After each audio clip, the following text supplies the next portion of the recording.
Welcome to day one of the Cloud Identity Summit. So as you can see, this is a co-presentation with Steve Hutchinson and Pat Lunney. I'm neither. So unfortunately, they couldn't make it today. So we're going to shift this a little bit to stay aligned with the message and the theme of this track here at CIS and talk a little bit about the business imperatives at GE driving us to move and adopt cloud at a very rapid pace, and its impact to identity and access management in the company. But first, the lawyers made me do it. So first of all, the opinions expressed here within do not necessarily reflect my employer, but I'll gladly give you all of my opinions at no charge. But that said, let me tell you a little bit about the company that does pay me to come here and work on these challenges. GE is a multinational company, 300,000 employees, 175 countries, and operating across a number of different vertical industries.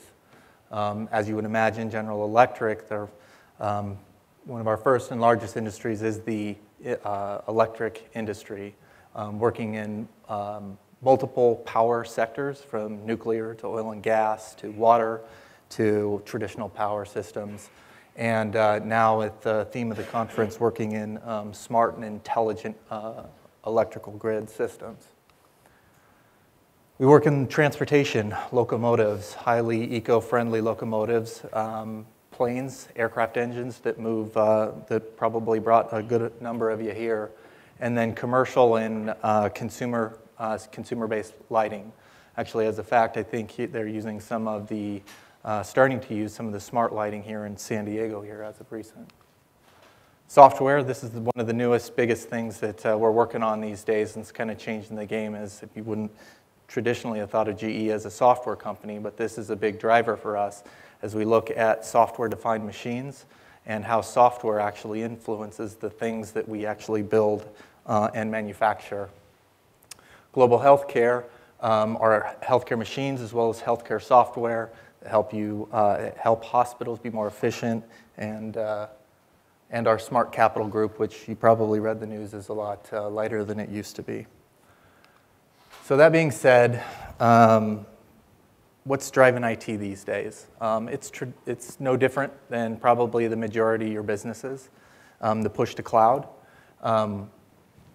GE operates a number of data centers across the country, across the world and globe, and has deemed it no longer the best viable use of our IT resources. So what that means is, where do we put our apps? We've got approximately 9,000 applications in the company, roughly, that need to find a home and go somewhere, and that somewhere was the cloud. So not only do we have to change the where and how we host applications, but also the way we operate in an IT organization across the company, transforming our IT and business delivery to support it. So under the cloud, as we kind of rethink our IT strategy across the company, a couple of big drivers for us. One is initiatives to help our businesses succeed at a much faster pace. Leveraging the power of the cloud enables us to be more of systems thinkers or system integrators versus component builders, allowing us to leverage these components of cloud to actually better provide functionality to our business and provide the core value that our business is looking for. Bill Rue, our global officer and global VP for our software center, acknowledges that the power of cloud is actually behind the power of the industrial internet and the Internet of Things. So putting a lot of faith in how we can actually secure and deploy applications within the cloud to manage applications in a much more different industry than the IoT, than traditional enterprise IT. So how do we go fast? How many enterprise IT companies here? How many organizations running large enterprise IT shops here? Greater than, let's say, hands down, IT shops less than 100. 250 to 500. 500 and above. Okay, yeah, it's a pretty big group of enterprise IT shops. So then you guys will all be familiar with the challenges of running enterprise IT. Long tail projects. Let's get the requirements. Let's develop the solution. We've been through this a number of times, so let's make sure it scales right before we start. 18 months later, we're pretty close to finished, maybe, and probably have to shift and do something different. So that's not the best way to run an IT operations, which has shifted a culture change inside the company to actually drive customer-focused enterprise IT. So as we think about our business units from a corporate IT perspective, we have to treat them as if they were a customer. We have to deliver products, we have to deliver them fast, and we have to compete with the market that exists outside of our enterprise IT organization. Those are the providers that provide the things that maybe we don't necessarily want to leave IT as a function, but they are in competition. So we can't provide suboptimal services to that's available to the business and stand in front of the CIOs and say that's acceptable. So how do we get there? This is a big change. We're actually going to change IT, shut down data centers, move applications to the cloud, all at the same time. So approximately 1 year ago, we get the call. It's December. We want to try this public cloud thing out. Can you guys move 50 apps to the cloud in 6 weeks? No way. No way. Absolutely cannot be done. So we did it. Victim of success is great. When can you move the rest of them? So, but before we talk about that, let's talk about where is here. We've been fortunate inside the company to have a fairly robust identity and access management program, starting with building IAM before there was a term IAM. So I think it was at PingCon this morning, Patrick was talking about the legacy and traditional web access management platforms of the 90s. Well, we have traditional web access management platforms from the 90s. So we have the traditional HR system combined with probably some mix of non-employee type workers, contingent workers, some stuff that mixes in there like vendors and suppliers, and then the B2B and B2C external user scopes. Traditional directory services ecosystem, not built on Active Directory. 5 million accounts in total, and then the traditional web access management application with numbers of agents distributed across all of those data centers I just mentioned, approximately 9,000 in scale. Federations, huge growth, almost 900 federations to date. Ping Federation is what we use today, but with actually a fairly large growth in our federation capability beyond just SAML, looking at OpenID Connect and OAuth as additional federation token and platforms. Virtual directories. We don't just have that one big directory up there. We actually have a number of different directories across the organization distributed across all those same data centers I just mentioned.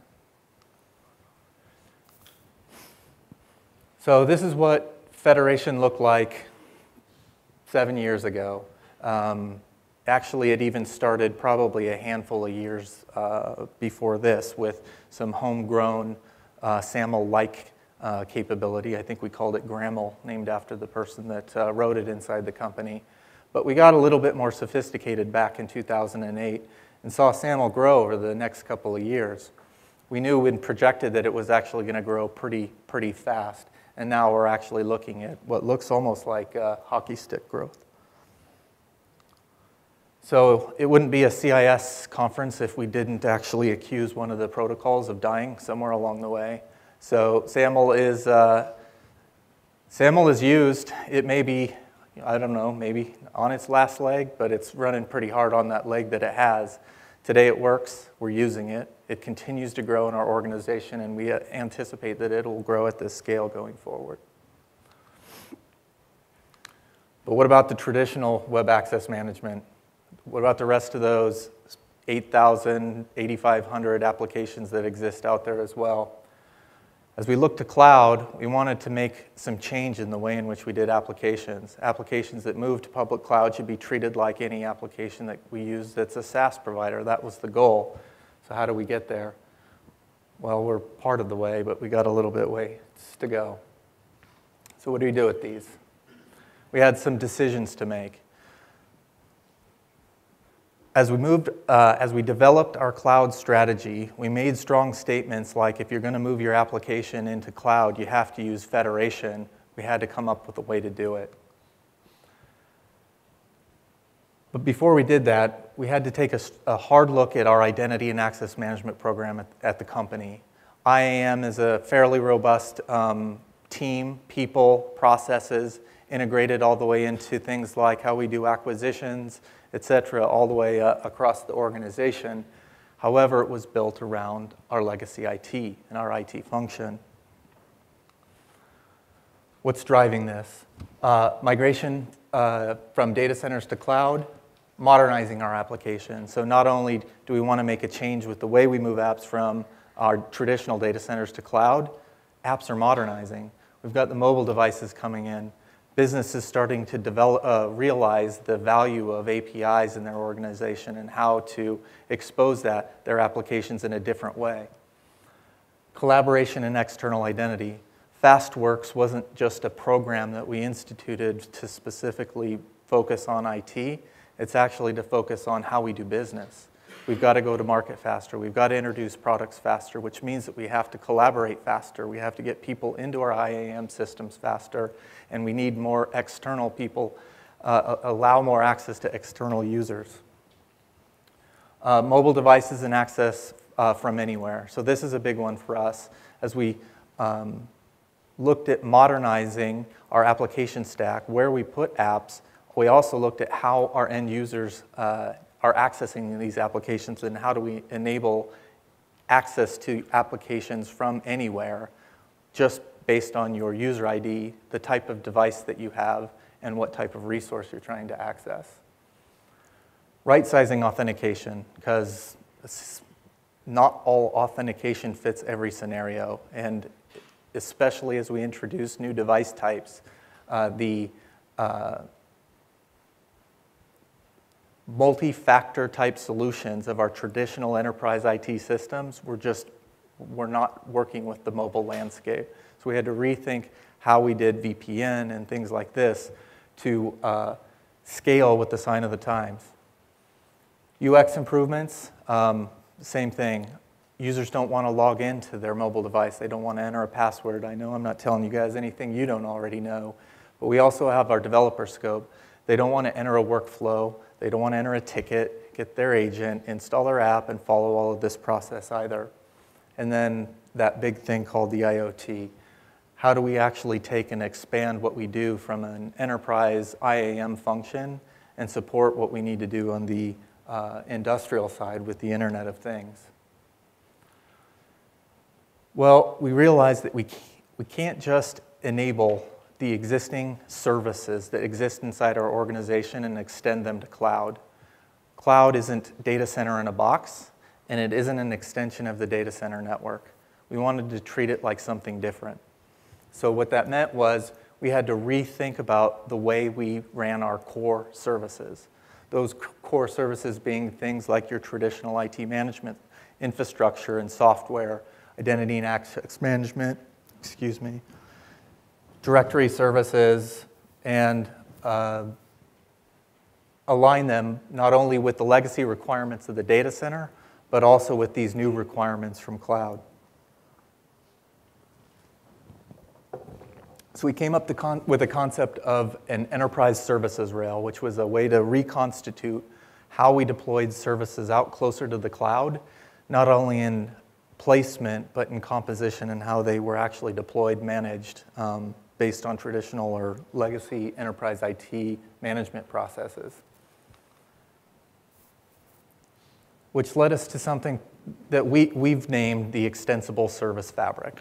It's basically a way for us to think about trust zones in and outside of your traditional data centers, the cloud environments, the services that are required to support applications that are distributed across those trust zones, and ensuring that wherever you place services, there's a model to support and align with the trust zone that you've placed your applications in.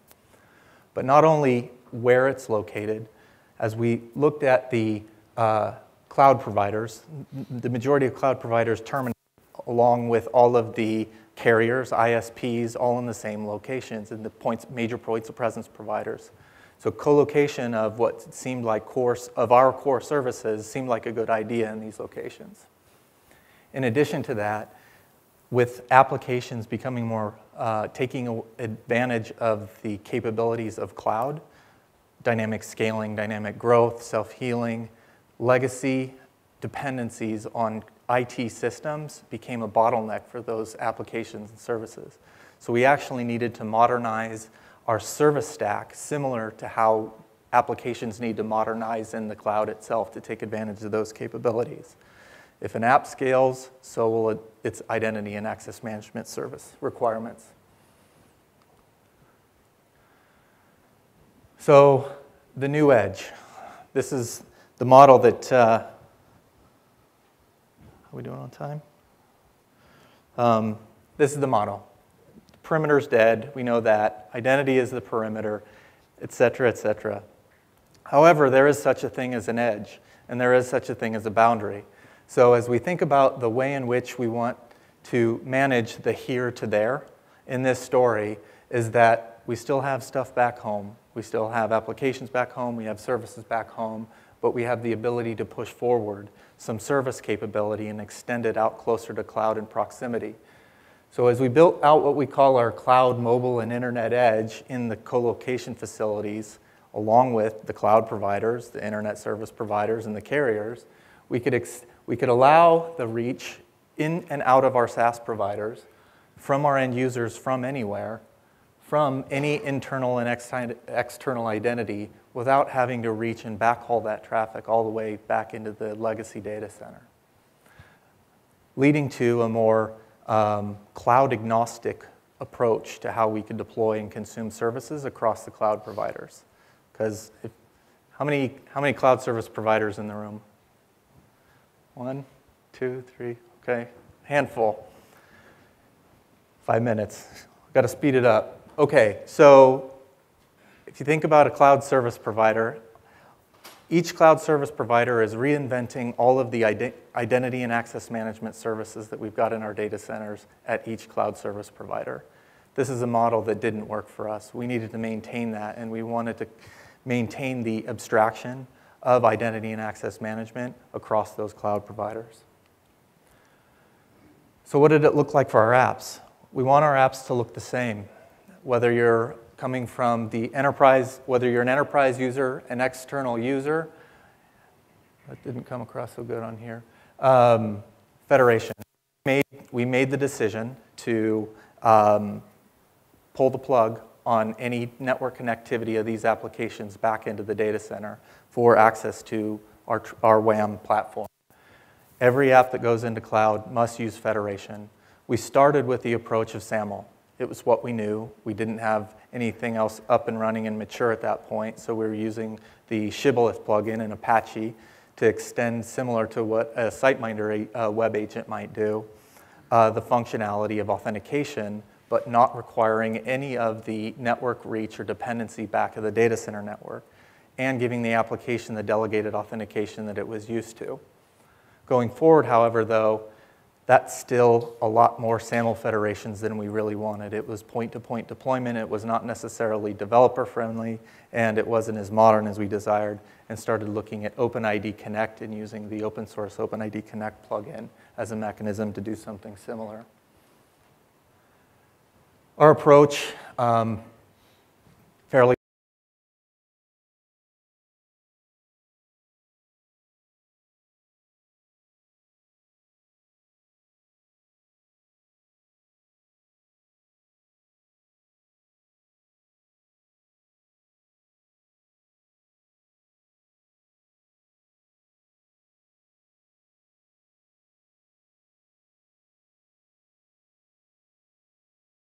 when moving apps to cloud, you'll find that service management is probably one of the biggest failures inside enterprise IT today. Where stuff exists, we rely on that same perimeter we've talked about to align with our service management strategy as well. Tracking and managing dependencies of what things communicate with what was a big challenge. And is a critical part of a cloud security strategy. Data governance. This is the biggest thing. This is the goal, is to protect the data. So aligning your data protection strategy along these 3 pillars is pretty much our strategy. So that looks terrible. So I'll pause for questions. We're over, but I wanted to make a couple of call-outs. Hutch and Pat couldn't make it today. Check them out on Twitter. They love this event and this group of Identirati. Matt Cochran, who's in the audience back there, is doing a presentation in a couple of days that actually deep dives into the stack that we just talked about and how we actually were deploying Federation for our enterprise IT apps. So with that, yep. Any questions?